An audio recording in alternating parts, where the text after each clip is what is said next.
राघवेंद्र जी, आभा रोहित जी, खुशबू चतुर्वेदी, अनुराधा जी, गौरव प्रताप जी, प्रियंका तिवारी जी, सत्येंद्र सिंह जी, अभिषेक Kumar Pandey, Garima Mishra, Shalini, Neeraj Yadav, Himanshu Yadav, Kiran Singh, Manoj Kumar, Mohit Singh, Poonam Singh Rajput, Vikas Yadav, Ritu Maurya, welcome, स्वागत है आप सभी का। Deepu Maurya, Avinash Kumar ji, welcome, good morning to all of you. Naveen ji, Rajkumar ji, Priyanka Sharma, Ramchandra Diwakar, Vaibhav Mishra ji, welcome, Sadhana Ranjan, Swapnil Sahni, बिल्कुल, Deepu Maurya ji, welcome, good morning, स्वागत है आपका। शुभम राय जी, सुधा जी, राजश्री मोहातो जी, वेलकम। अच्छा, गुड मॉर्निंग फ्रॉम बहराइच। नवीन जी बहराइच से हैं? बहराइच में कहाँ से हैं भैया? बहराइच में कहाँ से हैं? Good morning, good morning.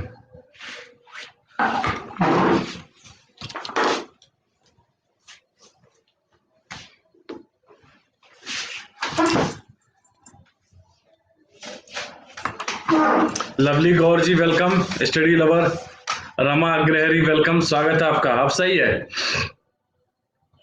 हम्म। अनुराग शाही जी, रेखा राय जी, वेलकम, स्वागत है आपका। थैंक यू, थैंक यू, धन्यवाद। अरे अच्छा लग रहा तो मुझे जो। अच्छा। अच्छा, आप भी बहराइच में रह चुके हैं? अच्छा, बहुत बढ़िया, वेलकम है। अच्छा, अच्छा रहे तो लग तो रहा था। पर जो फाइन पड़ती उसका क्या था? भावना अग्रवाल जी, अरविंद कुमार, शालिनी दुबे, रचना आर्या जी का वेलकम है, स्वागत है आपका। Casual dress not allow. Good morning Amar Babu. बस पीडीएफ अपलोड हो रही है।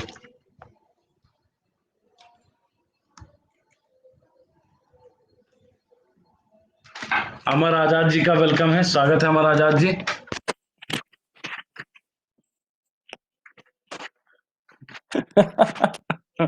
नहीं नहीं, कपड़े पहनने के लिए मना नहीं करती है अकेडमी, कपड़े देती भी, पूरे कपड़े देती है, फिर आप पहनिए। विवेक गुप्ता जी, रुद्र जी का वेलकम है, स्वागत है आपका। कैसे हैं आप लोग? रुद्र जी, राजश्री श्रीवास्तव जी, वेलकम, स्वागत है आपका।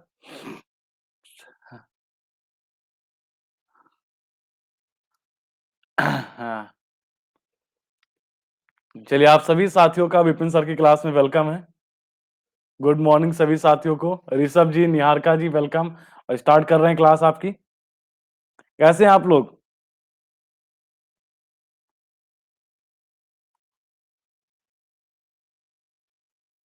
खुश रहिए अमर बाबू।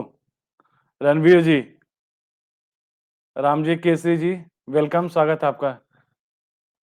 सब भालोबासी, हाँ हाँ, सही है। बंगाली भी आते हैं। रामजी केसरी जी का वेलकम है, स्वागत है राम जी।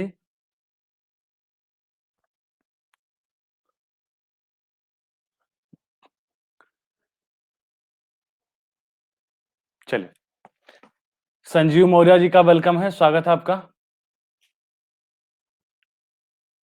हम्म। खुश रहिए राम जी केसरी जी, भैया वेलकम है, स्वागत है। चलिए, आप सभी साथियों का विपिन सर की क्लास में वेलकम है। सभी साथी मस्त रहे हैं, ठीक है। सुरेंद्रा भारत जी का वेलकम है, स्वागत है। प्रियंका जी, काफी बच्चों का प्री निकला है। सुरेंद्र भरत जी का वेलकम है, स्वागत है आप सभी साथियों का। मेरा जो नया कोर्स है वो लाइव हो गया है। 9 दिसंबर से अपकमिंग कोर्स में आप जाकर के एनरोल कर सकते हैं, या आप सभी को मैं लिंक भेज दूंगा। नितिन ठाकुर जी, वेलकम। 9 दिसंबर से यूपीपीएससी फाउंडेशन बैच में क्या है, 9 दिसंबर में लाइव हो रहा है। और दूसरा जो बैच है वो आपका 21 दिसंबर से वो आपके साथ लाइव हो रहा है, आरओ का foundation batch. Nitin Thakur ji, Saurabh Mishra ji, welcome. इन दोनों कोर्सों में हम complete course on Indian history देखेंगे। मतलब भारतीय इतिहास का पूरा, लगभग 2.5 से 3 महीने का एक कोर्स है, तो पूरा कोर्स हम लोग इसमें देखेंगे। सौरभ मिश्रा जी, नीतू सिंह जी, सिम्मी जी, नितिन ठाकुर जी, वेलकम, स्वागत है आप सभी साथियों का। चलिए स्टार्ट करते हैं। जिन साथियों ने अनअकैडमी प्लस सब्सक्रिप्शन नहीं लिया है वो जान लीजिए क्या होता है। रेगुलर सब्जेक्ट वाइज क्लास होती है, लाइव डाउट क्लियरिंग सेशन होता है। मात्र 17 रुपए पर डे के हिसाब से क्लास ले सकते हैं, अपनी चॉइस के अकॉर्डिंग फैकल्टी को पढ़ सकते हैं। ईएमआई पेमेंट आप सभी के लिए अवेलेबल है। क्या मिलेगा आपको अनअकैडमी प्लस पर? आपको यूपीपीएससी का बैच मिलेगा, यूपीएसआई, बीओ मेंस चल रहा है, आरओ फाउंडेशन बैच, लेखपाल, उसके साथ साथ आपका लोअर पीसीएस का foundation batch, and UP triple SC का फाउंडेशन बैच। इन सभी आर का फाउंडेशन बैच, ये सारे बैच आपके दिसंबर मंथ में लाइव हो रहे हैं, फाउंडेशन बैच। तो आप सभी साथी जो प्लस का सब्सक्रिप्शन लेना चाहते हैं, विपिन जायसवाल कोड का क्या करिए, आप इस्तेमाल करिए और क्या है प्लस का सब्सक्रिप्शन लीजिए। जो भी साथी हमारे साथ ग्रुप पे नहीं जुड़े हैं, विपिन कुमार गुप्ता प्रोफाइल पे आपको जाना है, फॉलो करने के बाद क्या कर देना है, आपको मैसेज करना है, आपको ग्रुप पे यहीं से उठा लिया जाएगा। चलिए पहला क्वेश्चन आपके सामने आता हुआ, सब्सक्रिप्शन के लिए क्या करना है आपको, 3 महीने, 6 महीने, 12 महीने, 24 महीने में सेलेक्ट करने के बाद क्या करना है आपको, विपिन जायसवाल कोड का इस्तेमाल करना है, आपको 10% डिस्काउंट मिलेगा। इसके अलावा कुछ एक्स्ट्रा अदर डिस्काउंट चाहिए तो आप मुझे कॉल कर सकते हैं। चलिए थैंक यू। चलिए बढ़ते हैं आगे। जितेंद्र यादव जी, कोमल जी का वेलकम है। पहला क्वेश्चन आपके सामने आता हुआ, प्रकाश संश्लेषण प्रक्रिया में हरे पौधों द्वारा प्रकाश संश्लेषण की प्रक्रिया में प्रयुक्त सौर ऊर्जा का रूपांतरण किस रूप में होता है, रासायनिक ऊर्जा में, भौतिक ऊर्जा में, ए एंड बी दोनों में, एंड उपयुक्त में से कोई नहीं। आपको बताना है इनमें से सही जवाब, आपको बताना है इनमें से सही जवाब। रेखा जी, संजय कुमार जी का, प्रियंका श्रीवास्तव जी का, आप सभी साथियों का वेलकम है।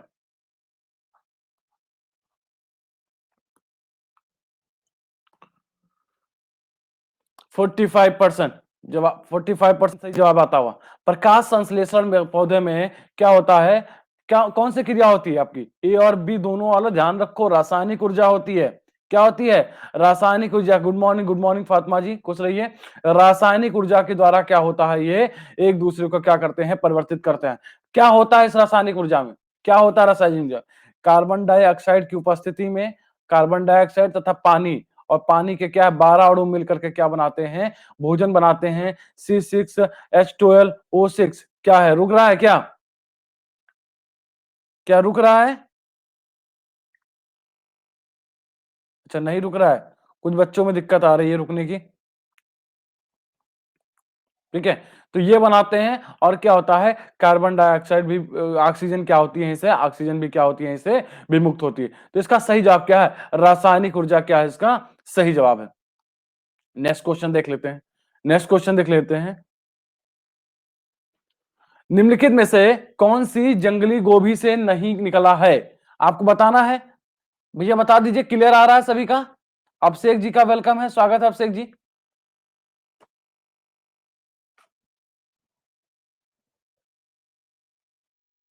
क्या हुआ, दिक्कत आ रही है,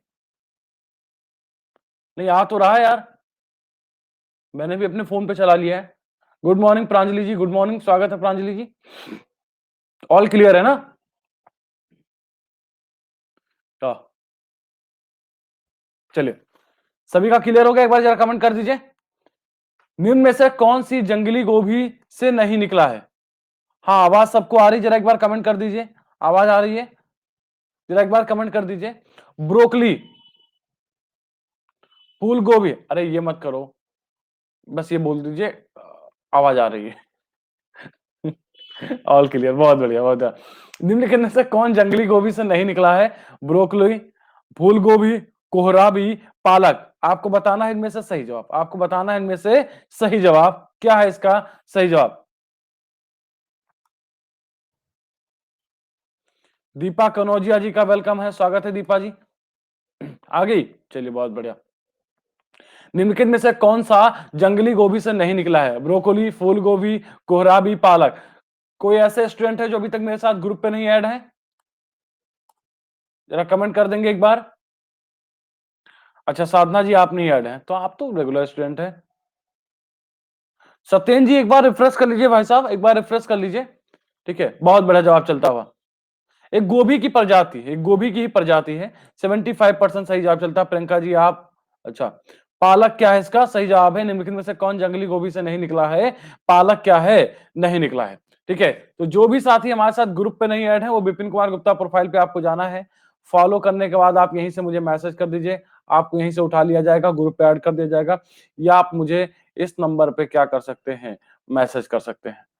ठीक है, स्क्रीनशॉट ले लीजिए, स्क्रीनशॉट ले लीजिए जल्दी से, बढ़ा जाएगा, हो गया डन।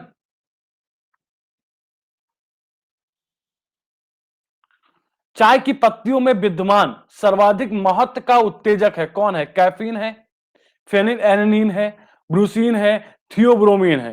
भैया सब नशेड़ी बैठे हैं चाय वाले। ठीक है, मनीष यादव पायल जी का वेलकम है, चाय की पत्तियों में विद्यमान। ठीक है, जावेद जी वेलकम, स्वागत है आपका। चाय की पत्तियों में विद्यमान सर्वाधिक महत्व का उत्तेजक है, इसीलिए तो इरेज कर देते हैं।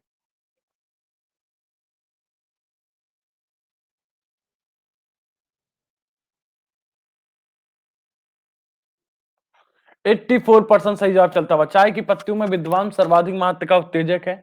83% सही जवाब चलता हुआ, बहुत बढ़िया, सब नशेड़ी हैं चाय वाले यहाँ पे। कैफीन क्या है इसका सही जवाब है, खुश रहिए जावेद जी।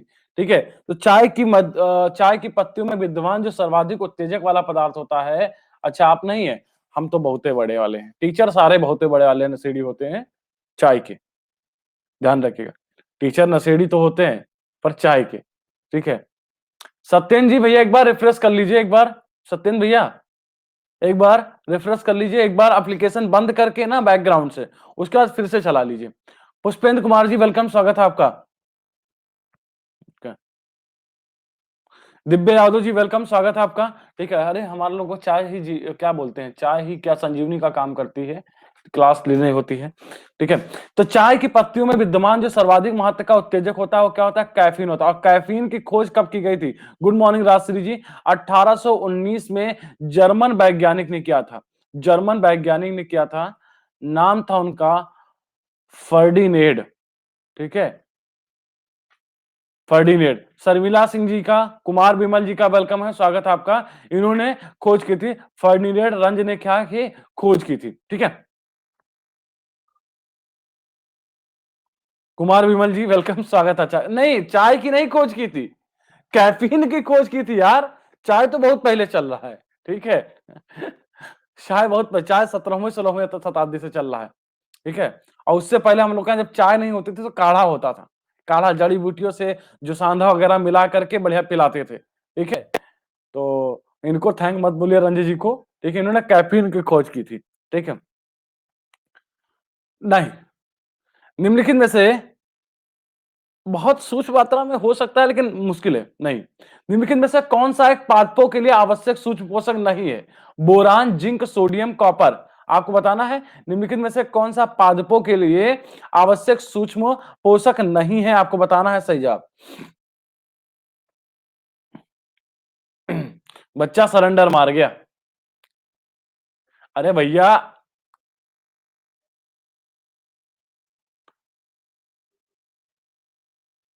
Boron zinc sodium copper.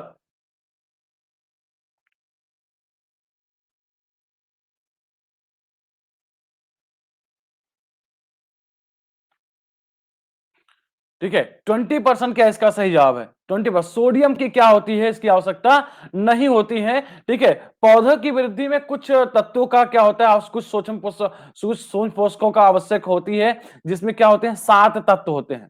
क्या कितने तत्व होते हैं, ये आपके 7 तत्व होते हैं। एक आपका क्या हो जाएगा, बोरान लिखा ही हुआ है, जिंक लिखा हुआ है, तांबा या कॉपर लिखा ही हुआ है, उसके साथ साथ क्या है, क्लोरीन की भी थोड़ी बहुत आवश्यकता होती है, लोहा लोह मैग्नीज मैग्नीज की भी आवश्यकता होती है, उसके साथ क्या है, मॉलिब्डेनम की भी आवश्यकता होती है। ये कुछ 7 तत्व हैं जिनकी बहुत सूक्ष्म तरीके से क्या होती है, इनकी आवश्यकता होती है।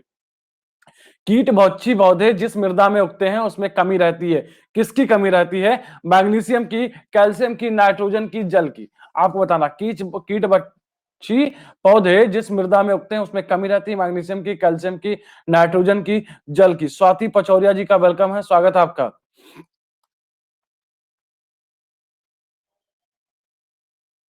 गौरव बहुगुणा जी का वेलकम है, स्वागत है आपका।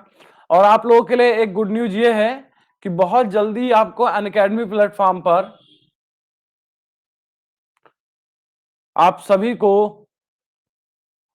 कंटेंट भी प्रोवाइड करवाया जाएगा, आपको कंटेंट भी आप यहां से डाउनलोड कर सकते हैं, आपको कंटेंट भी यहां मिलेगा, सारे सब्जेक्ट का प्रक्रिया शुरू हो गई है, एक आध महीने लग जाएंगे। 75% सही जवाब चलता हुआ।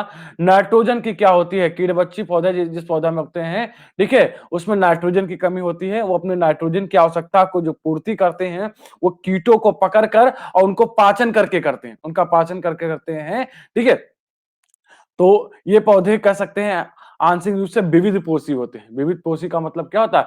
हेटेरोट्रोप्स होते हैं। संजीव जी का वेलकम है, स्वागत है आपका। नाइट्रोजन क्या इसका सही जवाब। तो आपको टॉप क्लास का कंटेंट भी अनअकैडमी की तरफ से प्रोवाइड कराया जाएगा। एक आध महीने में इस पे भी काम शुरू हो गया है, कल मेरी बात भी हुई है। तो आपको टॉप क्लास का कंटेंट जो आपको अच्छे खासे पेमेंट पे मिलता है, वो यहाँ पे भी आपको पीडीएफ के रूप में ड्राइव, गूगल ड्राइव के रूप में मिल जाएगा। शहद का प्रमुख अवयव क्या है? Glucose, sucrose, maltose, fructose.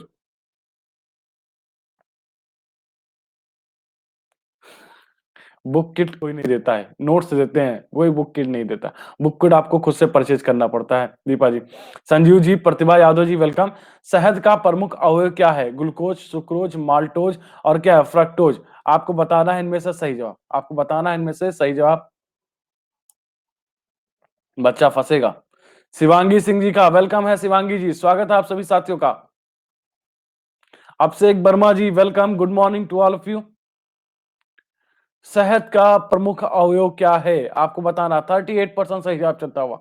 और आपको मैं बता दूं कि इसमें 38% ही पाया जाता है। शहद का जो प्रमुख अवयव है, क्या है इसका? फ्रक्टोज सही जवाब है। और उसका कितना परसेंटेज होता है? 32.0% होता है। देखिए, 38% सही जवाब है। और 38 पॉइंट, अच्छा 41 पहुंच गया। अब नहीं होगा, ठीक है। 48 पे नहीं होगा, ठीक है। 38.2। प्रिया यादव जी वेलकम, स्वागत है आपका। ग्लूकोज यहाँ पे जो पाया जाएगा वो 31% ग्लूकोज पाया जाता है। ग्लूकोज यहाँ पे कितना? 31% पाया जाता है।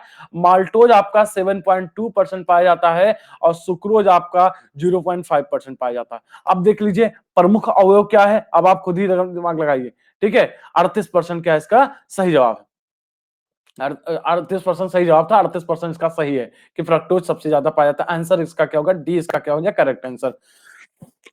प्रिया जी वेलकम, स्वागत है आपका। निम्नलिखित में से कौन सा पादप हार्मोन नहीं है? Cytokinin, auxin, calcium, gibberellin. आपको बताना है, आपको बताना है निम्नलिखित में से कौन सा पादप हार्मोन नहीं है। प्रिया जी का वेलकम है, स्वागत है आप सभी साथियों का। निम्नलिखित में से कौन सा पादप हार्मोन नहीं है? जिन साथियों ने प्लस का सब्सक्रिप्शन नहीं लिया है, आजकल विशेष ऑफर के तहत आप मुझसे बात कर सकते हैं, ठीक है। आपको विपिन जायसवाल कोड का इस्तेमाल करना होगा। उसके अलावा आप सब्सक्रिप्शन लेने से पहले आपको, ठीक है, आप मुझसे कॉल करके बात कर लीजिएगा कुछ विशेष ऑफर के लिए। 73% सही जवाब चलता हुआ। निम्नलिखित में से कौन सा पादप हार्मोन नहीं है? या फिर खुशबू जी के, प्रांजलि जी के कमेंट का स्क्रीनशॉट ले लीजिएगा। 73% सही जवाब चलता है। क्या है? कैल्शियम इसका सही जवाब है। निम्नलिखित में से कौन सा पादप हार्मोन नहीं है? कैल्शियम पौधों वाला का हार्मोन नहीं है। कैल्शियम पोषक तत्व है ये, ठीक है। कैल्शियम पोषक तत्व है इसका। कैल्शियम किसका क्या हो जाएगा? सही जवाब हो जाएगा। इनमें से कौन सा पौधा नाइट्रोजन स्थितिकरण में सहायक नहीं है? इनमें से कौन सा पौधा नाइट्रोजन स्थितिकरण में सहायक नहीं है? चना, मटर, सेम, धान। आपको बताना है इनमें से सही जवाब, आपको बताना है इनमें से सही जवाब। ये रहा पोल आपके सामने।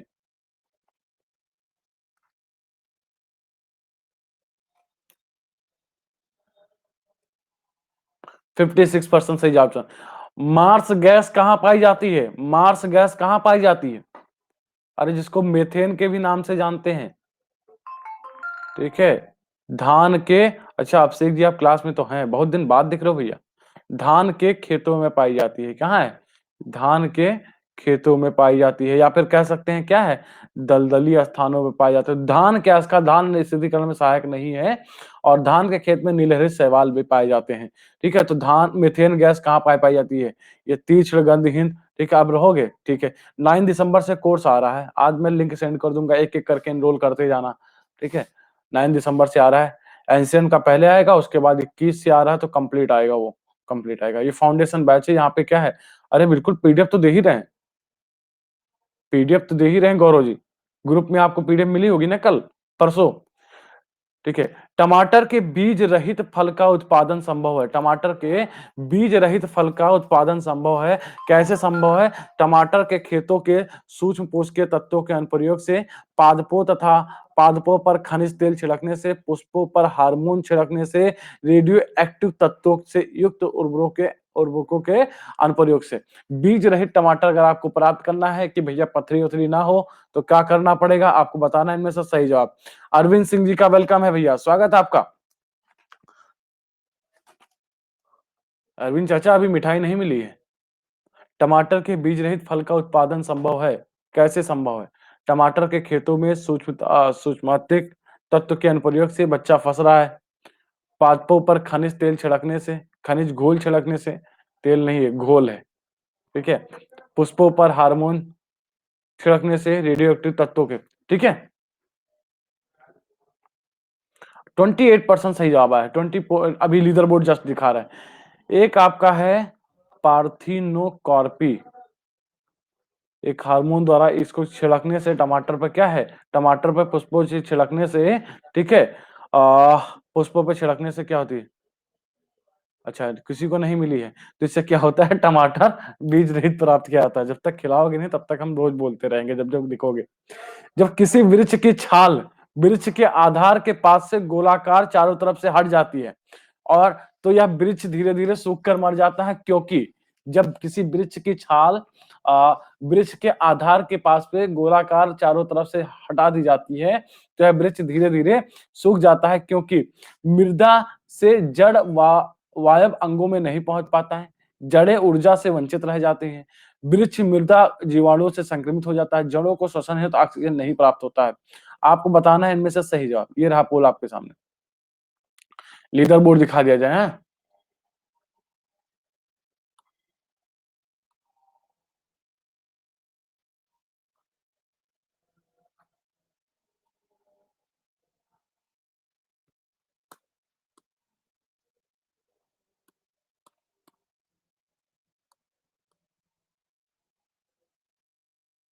तहसीन खान जी, अंकित साहू जी का वेलकम है, स्वागत है आपका। सर आजकल 14% सही, जड़े ऊर्जा। आजकल सभी एजुकेटर के पास 30 बच्चे भी नहीं हो पाते हैं, आपके पास 85 है। ये आप लोगों का प्यार है, ये आप लोगों का प्यार है, ठीक है। जड़ें क्या होती हैं? जड़ें ऊर्जा से वंचित रह जाती हैं। ये कल हम खेत में टहल रहे थे तो एक पेड़ सूखा देखा, तो सोचा गया क्वेश्चन बनवा दिया जाए, ठीक है। तो जो कह सकते हैं कि दो प्रकार के ऊतक पाए जाते हैं, जैसा कि हमने आपको बताया है, एक फ्लोएम है और दूसरा क्या है, जाइलम है। दूसरा जाइलम है। और फ्लेम किसी भी पौधों के क्या होता है, आपके आंतरिक वृक्षों के छाल में पाए जाते हैं, आंतरिक परत होती है। और इसका मुख्य कार्य क्या होता है, प्रकाश संश्लेषण की प्रक्रिया में घुलनशील पदार्थों को क्या है, घुलनशील कार्बनिक पदार्थों का क्या करना, परिवहन करना है। अब वृक्ष के आधार को जब आप काट दोगे तो उनका परिवहन नहीं कर पाएंगे, तो बताइए ये पेड़ सूखेगा कि नहीं सूखेगा? बताइए, पेड़ सूखेगा कि नहीं सूखेगा? अब सूख जाएगा, ठीक है। पेड़ पौधे में जाइलम मुख्यतः जिम्मेदार है आहार वहन के लिए, अमीनो एसिड के लिए, जल वहन के लिए और ऑक्सीजन वहन के लिए। आपको बताना है, देखिए अभी हमने केवल फ्लोएम का बताया था, जाइलम का रोका था, ठीक है। तो यहाँ पे जानो जाइलम के किस लिए काम है, इसलिए जाइलम को रोक दिया गया था, फ्लोएम को बता दिया गया था। पेड़ पौधों में जाइलम मुख्यतः जिम्मेदार है, और ये हिंट दे करके मैंने आपका एक ऑप्शन तो बाहर ही कर दिया है, ठीक है। ठीक है, कार्बनिक पदार्थ क्या है वो आप उनके, ठीक है। हाँ, उनके क्या भोज्य पदार्थ आहार वाहन तो हो ही जाएगा, तो आहार वाहन तो ये गलत ही हो जाएगा, ठीक है। ठीक है, क्या करता है, ठीक है। फ्लोएम फूड का करता है, जाइलम किसके लिए, जल वाहन के लिए करता है। बिल्कुल सही जवाब है। 60% सही जवाब क्या है, ये पेड़ पौधे में जाइलम मुख्यतः के जिम्मेदार होता है, किसके लिए जिम्मेदार होता है, जल वाहन के लिए जिम्मेदार होता है। चलिए लीडर बोर्ड दिखाया, नहीं दिखाया, दिखाते हैं।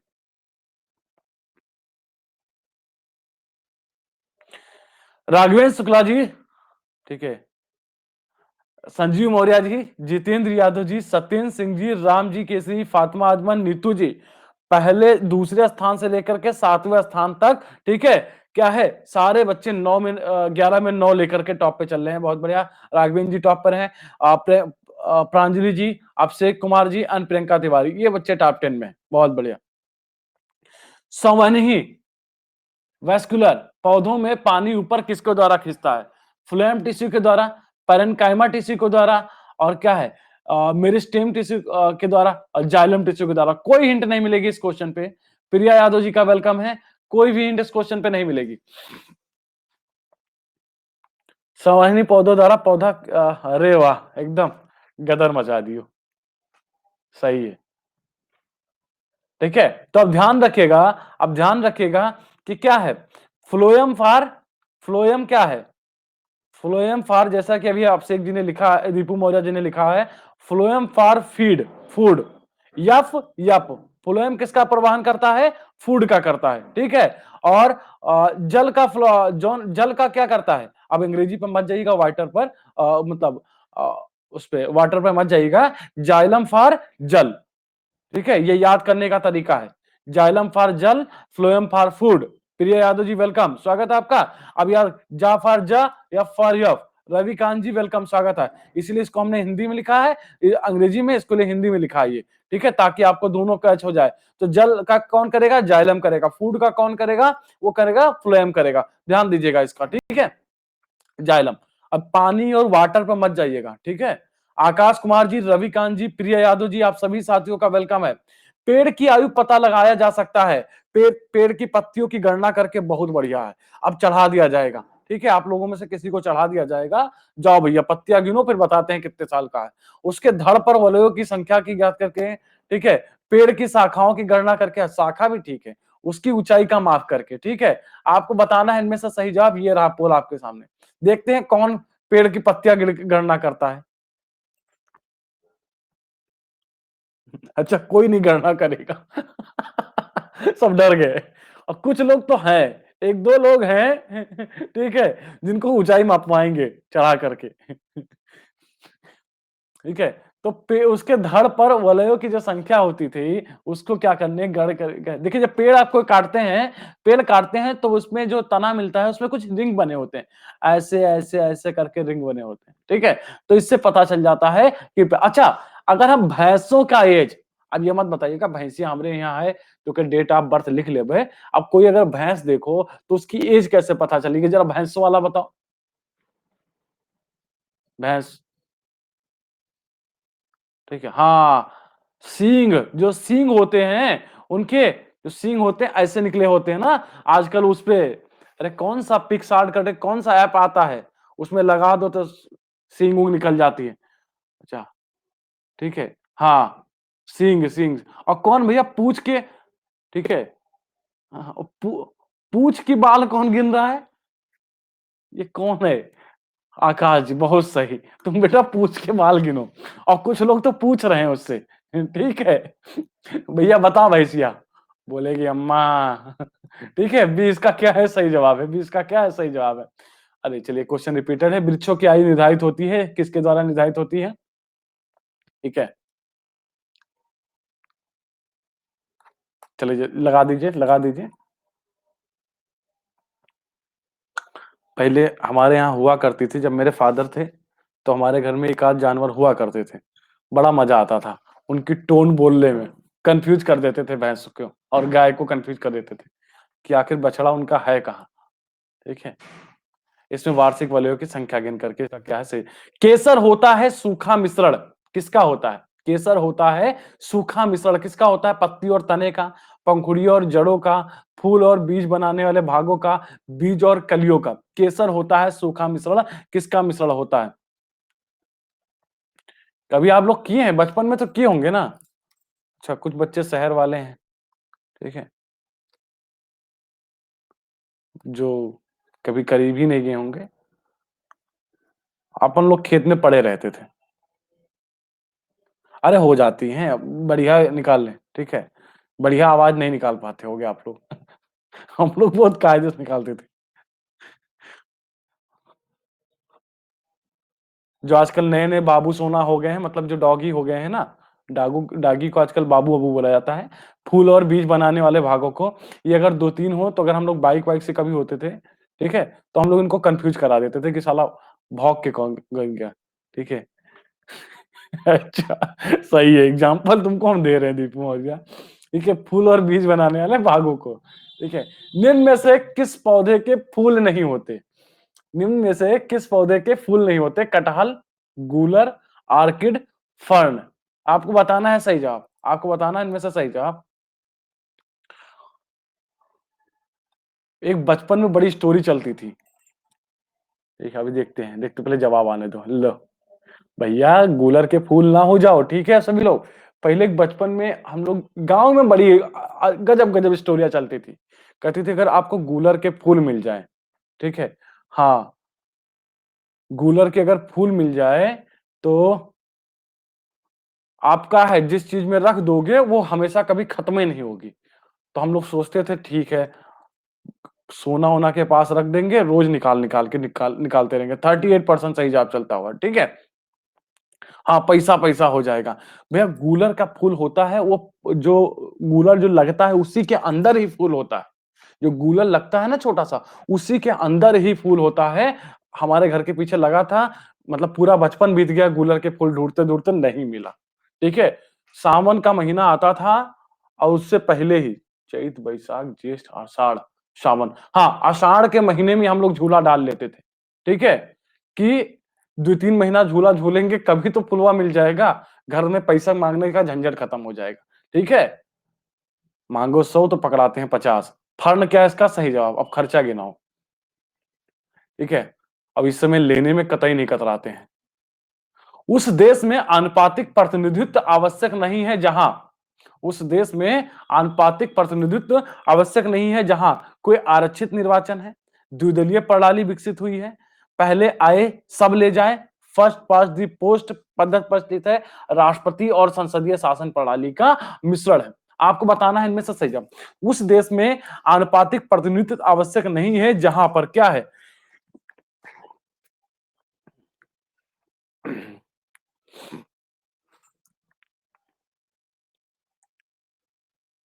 33% सही जवाब चलता है। उस देश में आनुपातिक प्रतिनिधित्व आवश्यक नहीं है जहां क्या है इसका सही जवाब।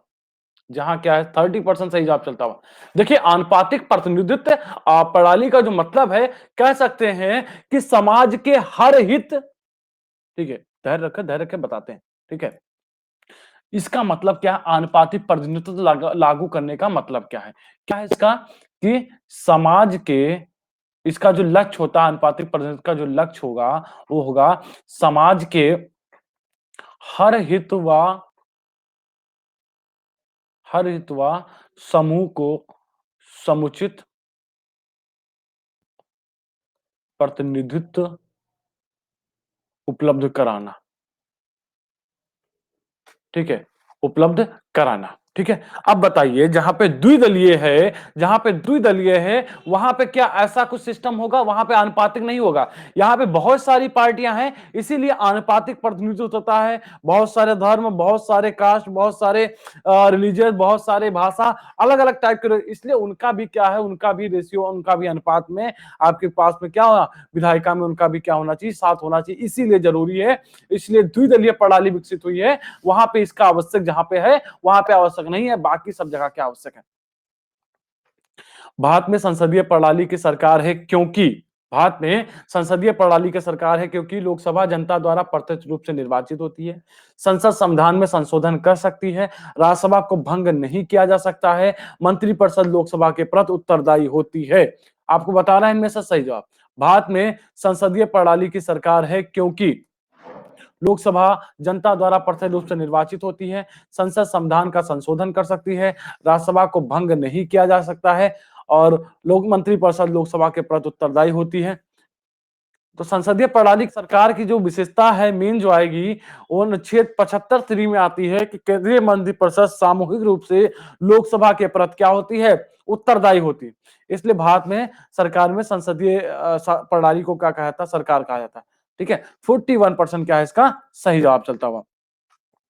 संस्थात्मक शासन व्यवस्था में, ठीक है, न्यायपालिका का कार्यपालिका पर नियंत्रण होता है, कार्यपालिका का न्यायपालिका पर नियंत्रण होता है, कार्यपालिका का विधायिका पर नियंत्रण होता है, और आपको बताना है विधायिका का कार्यपालिका पर नियंत्रण होता है। ये क्वेश्चन आपसे बनना चाहिए, ये क्वेश्चन आपसे बनना चाहिए, संसदीय शासन व्यवस्था में क्या होता है।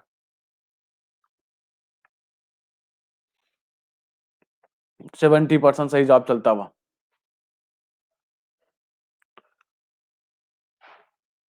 65 बच्चा फंस रहा है।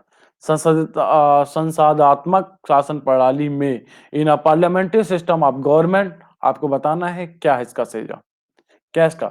विधायिका का कार्यपालिका पर नियंत्रण होता है। कैसा होता है? विधायिका का हमने बताया था, ठीक है? विधायिका का हम कल भी आपको इसके बारे में बता चुके हैं, 63% सही जवाब चलता हुआ, 63% का। कल संविधान दिवस था ना आप लोगों ने, ठीक है? हाँ, विधायक जी हावी हैं।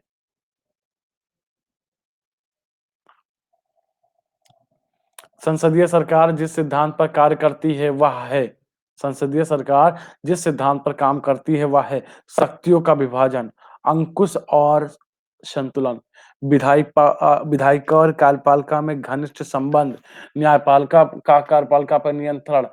देखिए क्वेश्चन बन जाना चाहिए, कोई हिंट की भी जरूरत नहीं इस क्वेश्चन पे। संसदीय सरकार जिस सिद्धांत पर कार्य करती है, किस सिद्धांत पे कार्य करती है? अभी जस्ट हमने देखा था लास्ट क्वेश्चन में, भैया अगर उत्तरदायी हैं, एक दूसरे का संबंध है तभी तो क्या होगा, ठीक है?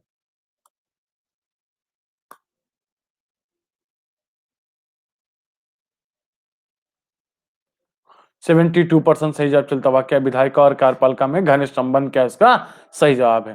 विधायिका और कार्यपालिका में घनिष्ठ संबंध इसका सही जवाब है।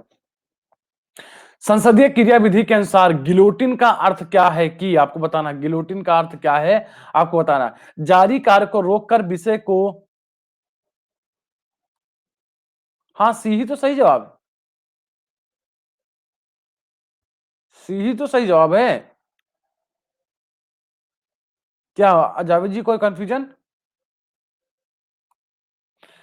संसदीय क्रियाविधि के अनुसार गिलोटिन का अर्थ क्या है? जारी कार्य को रोककर विषय को मतदान के लिए रखता है, समय समाप्त होने से पूर्व संसद को स्थगित कर देता है, किसी प्रस्ताव पर मतदान की अनुमति नहीं देता है, किसी सदस्य को दुर्व्यवहार के लिए क्या करता है? फटकारता है। आपको बताना होगा सही जवाब।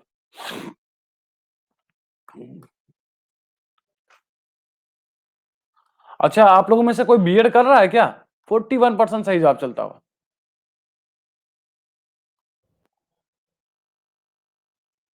अच्छा, काउंसलिंग कर इस अच्छा काउंसलिंग कर लिया, अच्छा कर लिया आप लोगों ने, ओके। अच्छा आप लोग कर चुके हैं, बहुत बड़े बड़े हो आप लोग, ओके। ठीक है भैया लोगों, ठीक है। क्या है? जारी कार्य को रोककर मतदान के लिए क्या करना है आपको बताना है। इसमें से बताना था गिलोटिन का अर्थ है, तो गिलोटिन का क्या है कि संसद विधेयक की विभिन्न धाराओं पर विचार के लिए समय निश्चित कर देता है, ठीक है? और विधेयक को विशेष धारा पर विचार करने के लिए निश्चित समाप्त होने पर उस धारा पर बहस क्या हो जाती है? समाप्त हो जाती है। अच्छा, बिना पढ़े बीएड के टॉपर थे, वाह! मुझे भी तरीके बताओ यार, ठीक है? ठीक है, और उसपे मतदान है, इसके लिए क्या होता है कि जारी कार्य को रोककर विषय को मतदान के लिए रखता है। ये रिपीटेड है क्वेश्चन, रिपीट हो गया। संसदीय व्यवस्था में कैबिनेट उत्तरदायी होता है, राष्ट्रपति के पद, प्रधानमंत्री के पद, मंत्रिपरिषद के पद, विधायिका के पद। आपको बताना है इनमें से सही जवाब। संसदीय व्यवस्था में कैबिनेट उत्तरदायी होता है, आपको बताना है, ठीक है? अच्छा, प्रिया का भाई है, जी बिल्कुल, नाम भी बता दीजिए। संसदीय व्यवस्था में कैबिनेट उत्तरदायी होता है, 44% सही जवाब चलता हूँ। 39% सही। संसदीय व्यवस्था में एक कैबिनेट उत्तरदायी होता है, राष्ट्रपति के पद, प्रधानमंत्री के पद, मंत्रिपरिषद के पद। मैं पिछले 2014 से बीएड कर रहा हूँ, अब तक मेरे 3-4 बीएड हो गए होते, ठीक है? 35% सही जवाब चलता हुआ। विधायिका के पद क्या है इसका सही जवाब है? विधायिका संसदीय कैबिनेट उत्तरदायी होती हैं, विधायिका के पद होते हैं। संसदीय सरकार में राज्याध्यक्ष कौन होता है? ठीक है, निर्वाचित प्रतिनिधि, वंशानुगत व्यक्ति, मनोनीत व्यक्ति, इनमें से कोई नहीं। अरे मैं कर रहा हूं लेकिन कर ही नहीं पाता हूं, इतना बिजी शेड्यूल हो जाता है कि हो ही नहीं पाता है। अब इस बार मुझे फोन आया है कि सर एक बार काउंसलिंग करवा लो, या कुछ ना करो आप अपने डॉक्यूमेंट भिजवा दो, हम करवा देते हैं आपका। कुछ एक दो कॉलेज वाले हैं हमारे जानने वाले में से, वो बड़ा फायदा लेने के मूड में है, कह रहे सर जी यहीं से हमारे यहाँ से कर लो, और ध्यान रखो, यहीं से कर लो, जब टाइम मिलेगा तो हमारे यहाँ बच्चों को पढ़ा दिए भी करना, ठीक है? 9% जवाब, बच्चा एकदम सरेंडर मार गया, बच्चा सरेंडर मार। देखिए, संसदीय सरकार में राज्याध्यक्ष होता है, संसदीय शासन सरकार में राज्याध्यक्ष निर्वाचित भी हो सकता है, वंशानुगत भी हो सकता है। वंशानुगत देखो, ब्रिटेन में वंशानुगत नहीं है, अपने यहाँ निर्वाचित नहीं होता है। और मनोनीत भी हो सकता है। तो इनमें से क्या है? इनमें से सभी जवाब है, तो इसीलिए इनमें से कोई एक सही नहीं है। ये क्या है? सारी सभी जवाब है। ठीक है, तो क्या है? वंशानुगत भी हो सकता है, निर्वाचित भी हो सकता है, मनोनीत भी हो सकता है। तो ये सारे सभी जवाब हैं। हाँ, भारत देखिए, हम भारत के परिप्रेक्ष्य में नहीं बात कर रहे हैं, हम संसदीय सरकार के परिप्रेक्ष्य में बात कर रहे हैं भाई साहब। प्रांजलि जी, हम संसदीय सरकार के परिप्रेक्ष्य में बात, वो व्यवस्था के बारे में ही बात कर रहे हैं पूरी तरीके से। कंफ्यूज्ड? ओके, चलिए सॉल्यूशन तो हम दे रहे हैं। एक ऐसी संवैधानिक व्यवस्था जिसका आधारभूत सिद्धांत कार्यकारिणी का विधायिका के प्रति निरंतर, कार्यकारिणी का विधायिका के प्रति निरंतर उत्तरदायित्व होता है। कही जाएगी, कही जाएगी, क्या कही जाएगी? लोकतंत्र कही जाएगी, संसदीय लोकतंत्र कही जाएगी, समाजवादी लोकतंत्र कहा जाएगा, प्रत्यक्ष लोकतंत्र कहा जाएगा। आपको बताना है इनमें से सही जवाब। एक ऐसी व्यवस्था जिसका आधारभूत सिद्धांत कार्यकारिणी का विधायिका के प्रति उत्तरदायित्व, 97% सही जवाब चलता है। बहुत बढ़िया, अरे 83 पहुंच गया। संसदीय लोकतंत्र कहा जाएगा। अभी जस्ट हमने बताया कार्यपालिका और विधायिका के मध्य संबंध, कार्यपालिका का विधायिका के प्रति उत्तरदायी, ये सबकी किसकी विशेषता है? ये सब संसदीय लोकतंत्र की विशेषता है, संसदीय शासन व्यवस्था की विशेषता है। 83% चाहिए। अब लीडर बोर्ड पर नजर डाल लीजिए। जितेंद्र यादव जी, प्रियंका तिवारी जी, प्रांजलि चौहान, राघवेंद्र जी, संजीव मौर्य, रामजी केसरी, गौरव प्रताप, रणवीर सिंह जी, अलका तिवारी, निहारिका जी, ये लीडर बोर्ड है। संसदीय शासन व्यवस्था सामूहिक उत्तरदायित्व के सिद्धांत पर आधारित है। संसदीय शासन व्यवस्था सामूहिक उत्तरदायित्व के सिद्धांत पर आधारित है। संसदीय पराजय मंत्रिमंडल के त्यागपत्र के आवश्यक रूप से, संसदीय पराजय मंत्रिमंडल के त्यागपत्र के लिए आवश्यक रूप से पर्याप्त कारण नहीं है। 4 की पॉइंट है। ठीक है, और इसमें क्या है? संसदीय शासन व्यवस्था सामूहिक उत्तरदायित्व के सिद्धांत पर आधारित है। अब आपको बताना है। अच्छा सुनिए, आज सैटरडे है ना, आज सैटरडे है ना? कौन सा दिन है आज? अच्छा फ्राइडे है। एक मिनट, तो टेस्ट का है, रुको देख ले। 64% सही जवाब चलता हुआ, चेक करने दो। आज एक टेस्ट होगा अभी, 59% सही जवाब चलता हुआ, 59% सही। 10 बजे से भी एक टेस्ट है, तो आप लोग पार्टिसिपेट कर लीजिएगा अनअकैडमी प्लस पर। 120 क्वेश्चन का होगा, 53% सही जवाब चलता हुआ। क्या है? ए ए ट्रू, आर इज फॉल्स। इसका एक मिनट को देख लूं मैं, कौन सा वाला टेस्ट है। आरओ आरओ 120 वाला है या 20 क्वेश्चन वाला? एक बार मैं चेक कर लेता हूँ, बिना कोड का जाओगे। संसदीय शासन प्रणाली की सफलता के लिए आदर्श स्थिति है। संसदीय शासन प्रणाली के लिए आदर्श स्थिति है एक प्रधान दल व्यवस्था का होना, द्विदलीय व्यवस्था का होना, एक दलीय व्यवस्था का होना, बहुदलीय व्यवस्था का होना। आपको बताना है संसदीय शासन प्रणाली का, आपको बताना है इनमें से सही जवाब कि आदर्श स्थिति क्या है। ये रहा पोल आपके सामने। अरे ओपन हो जाए यार।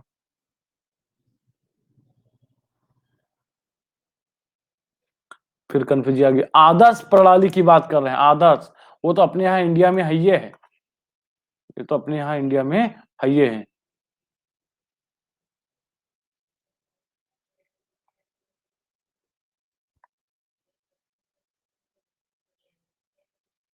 अच्छा नहीं नहीं नहीं, वो डेली करंट अफेयर का टेस्ट है, 10 बजे से।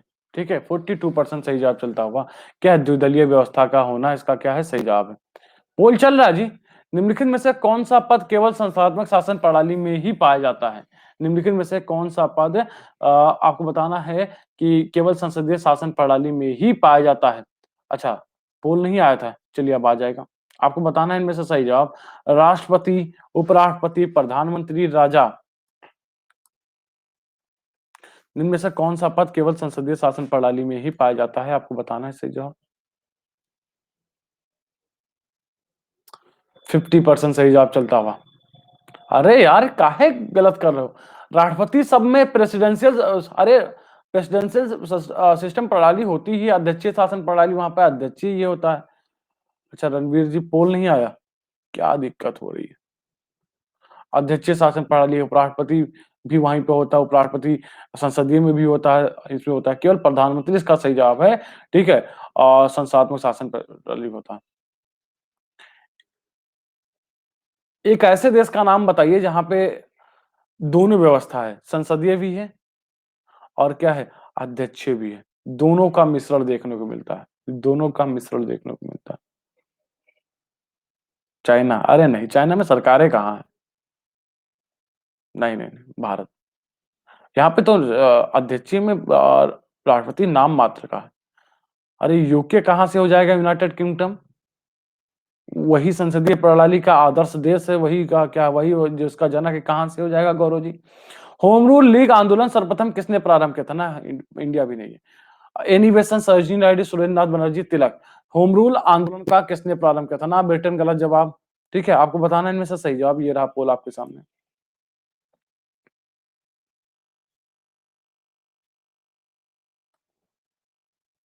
होम रूल लीग आंदोलन सर्वप्रथम किसने प्रारंभ किया था?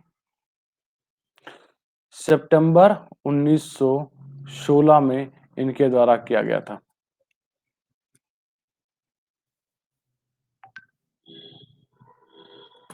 फ्रांस। ठीक है, एनी बेसेंट क्या इसका सही जवाब है। होम रूल लीग आंदोलन सर्वप्रथम किसने प्रारंभ किया था? एनी बेसेंट ने सितंबर 1916 में प्रारंभ किया था।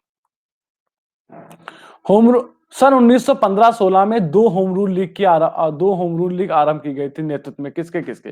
तिलक एवं एनी बेसेंट, तिलक एवं अरविंद घोष, तिलक एवं लाला लाजपत राय और तिलक एवं बिपिन चंद्र पाल। उन्होंने होम रूल लीग की स्थापना की थी। ठीक है, सब बता रहे हैं आपकी। इससे पहले ही अप्रैल में स्थापना की जा चुकी थी और अगला क्वेश्चन आपके मन के मुताबिक ही मिल रहा है। क्या है इसका सही जवाब? अब तो यहाँ पे हिंट ही मिल जाएगा। एनी बेसेंट है ये हैं, तो तिलक जी भी है ये हैं। तो तिलक और एनी बेसेंट ने क्या किया था? होम रूल लीग आरंभ की गई थी, इनके ही नेतृत्व में की गया था आरंभ। बाल गंगाधर तिलक को लोकमान विश्लेषण, जो लोकमान का टाइटल था, एपिथेट था, वो कब दिया गया था? आपको बताना है। स्वदेशी आंदोलन, क्रांतिकाली आंदोलन, होम रूल आंदोलन और भारत छोड़ो आंदोलन। आपको बताना है इनमें से सही जवाब। आपको बताना है इनमें से सही जवाब कब दिया गया था।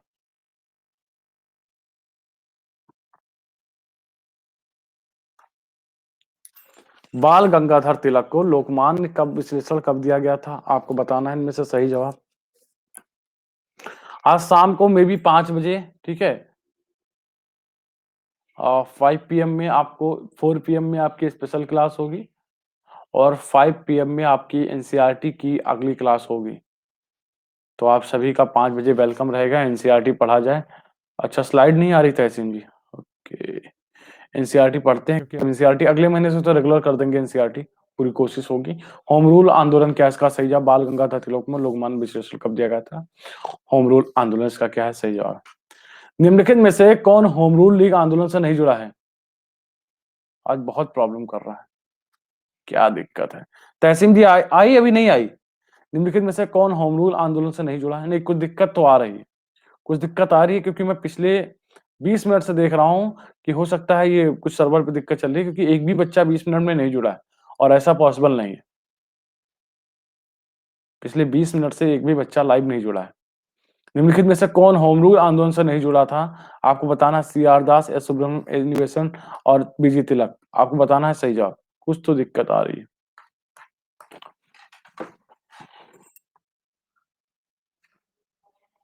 41 एप्लीकेशन आप लोग अपडेट कर लीजिएगा जरा। ऐप का अपडेट आ गया है, आप लोग जरा अपडेट कर लीजिएगा इसको भाई साहब। 41% सही जवाब चलता हुआ। हम निम्नलिखित में से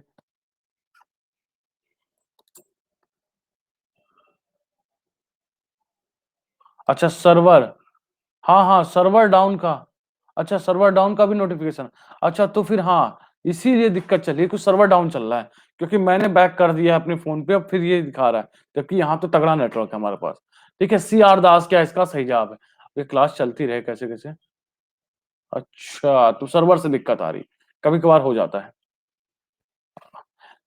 निम्नलिखित में से किसका योगदान होम रूल लीग स्थापना में नहीं था? Bal Gangadhar Tilak, Annie Besant, M Subramaniam, DA Olcott. आपको बताना है सही जवाब। ये क्वेश्चन बन जाना चाहिए, ये क्वेश्चन बन जाना चाहिए।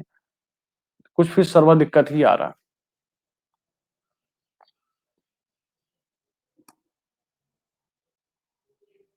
91% सही जवाब चलता हो। टी एल कार्ड, ये तीनों लोग थे, ये सचिव थे और इन दोनों ने तो स्थापना ही की थी, तो टी एल कार्ड क्या इसका सही जवाब हो जाएगा। निम्नलिखित में से कौन मुस्लिम नेता एनी बेसेंट द्वारा स्थापित होम रूल लीग में शामिल हुआ था? मोहम्मद इकबाल, मोहम्मद अली जिन्ना, सर सैयद अहमद खान और क्या है अब्दुल कलाम आजाद। आपको बताना है इनमें से सही जवाब। पुष्पेन जी हैं क्लास में? पुष्पेन जी आपको थैंक यू, आपने हाइट डेडिकेट की थी, थैंक यू इसके लिए आपको। आप सभी लोग भी हाइट डेडिकेट कर सकते हैं, अगर मैं आपको कुछ सिखा पा रहा हूँ, आप कुछ सीख पा रहे हैं तो आप लोग भी हाइट डेडिकेट करते रहिए। जिन साथियों को प्लस का सब्सक्रिप्शन लेना है, विपिन जायसवाल कोड का क्या करिए आप लोग इस्तेमाल करिए। 31% सही जवाब चलता हुआ। निम्नलिखित में से कौन मुस्लिम नेता एनी बेसेंट द्वारा स्थापित होम रूल लीग में शामिल हुआ? मोहम्मद अली जिन्ना क्या इसका सही जवाब है। होम रूल आंदोलन भारत के स्वतंत्रता संग्राम के एक नए चरण के आरंभ का घोतक है, क्योंकि इसने देश के सामने स्वशासन की एक ठोस योजना रखी। आंदोलन का नेतृत्व गांधी जी के हाथ में आ गया और हिंदू और मुसलमानों ने एक संयुक्त संघर्ष प्रारंभ किया। ठीक है, और इसने अतिवादियों और उदारवादियों के बीच पुनर्मेल स्थापित करने किया। आपको बताना है इनमें से सही जवाब।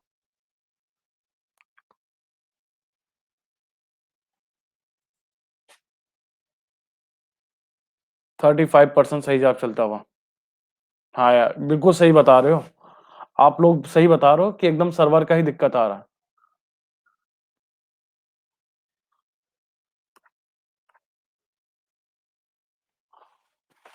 एक्चुअली बिल्कुल पूरी तरीके से सर्वर ही डाउन चल रहा है, बस कैसे क्लास ही चल रही है, ये अच्छी बात है।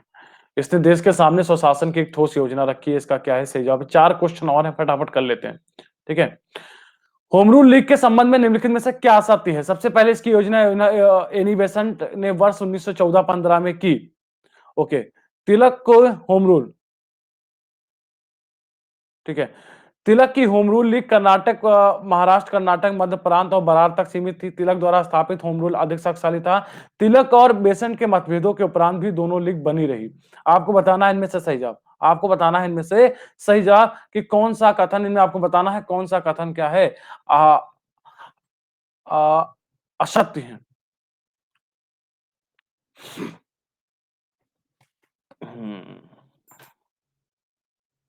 एक्चुअली बहुत सारी गुड न्यूज हैं जो आपको अगले महीने तक पता चल जाएगी आपके अनअकैडमी की तरफ से। इस पे काम भी थोड़ा सा हो रहा है, इस समय बहुत सारी चीजें काम पे चल रही हैं, इसीलिए थोड़ा सा क्या है हर चीजों को मेंटेन किया जा रहा है और भी एक नए और आकर्षक के रूप में सामने आपके आ रहा है। तिलक और एनिवेशन के बीच में मतभेद था ही नहीं, ठीक है, इनके अलग अलग उद्देश्य थे। ठीक है, अलग अलग क्या है इनके उद्देश्य थे, अलग अलग क्षेत्र थे। ठीक है, प्रथम विश्व युद्ध के दौरान आंदोलन जो भारत में लोकप्रिय हुआ वह कौन सा था? के दौरान जो क्या कह सकते हैं लोकप्रिय हुआ कौन था? स्वदेशी एवं बहिष्कार आंदोलन, होम रूल आंदोलन, पृथकवादी आंदोलन, स्वराजिस्ट पार्टी अधिवेशन। आपको बताना है इनमें से सही जवाब। अरे नहीं, डीजे नहीं बज रहा है, किसी का भी कटने वाला नहीं है, तुम लोग काहे कटवाने के मूड में हो किसी का। ठीक है, परसों जिठवन हुआ है कि बारातें सब गली में दौड़ पड़ी। 90% सही जवाब चलता हुआ। प्रथम विश्व युद्ध के दौरान आंदोलन जो भारत में लोकप्रिय हुआ कौन सा था? होम रूल आंदोलन क्या था? उसका सही जवाब है। किस अधिवेशन में होम रूल समर्थक अपनी राजनीतिक शक्ति का सफलतापूर्वक क्या कर सके, प्रदर्शन कर सके? आपको बताना है। कांग्रेस के सन 1916 लखनऊ अधिवेशन में, 1920 के बंबई में और 18 में, और क्या है 1938 के नागपुर में।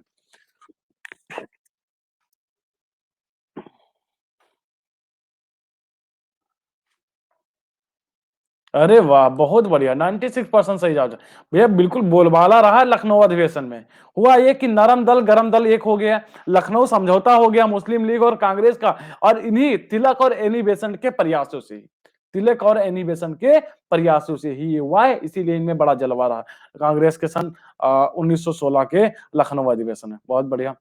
श्रीमती एनी बेसेंट ने ब्रिटिश शासन के विरुद्ध होम रूल आंदोलन को क्या किया? संगठित किया। वह एक नारे के आधार पर सभी वर्गों को लोगों को संगठित करना चाहती थी।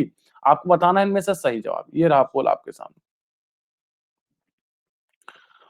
श्रीमती एनी बेसेंट ने ब्रिटिश शासन के विरुद्ध होम रूल आंदोलन संगठित किया। 79% सही जवाब चलता है, बहुत बढ़िया। 76% सही जवाब चलता हुआ।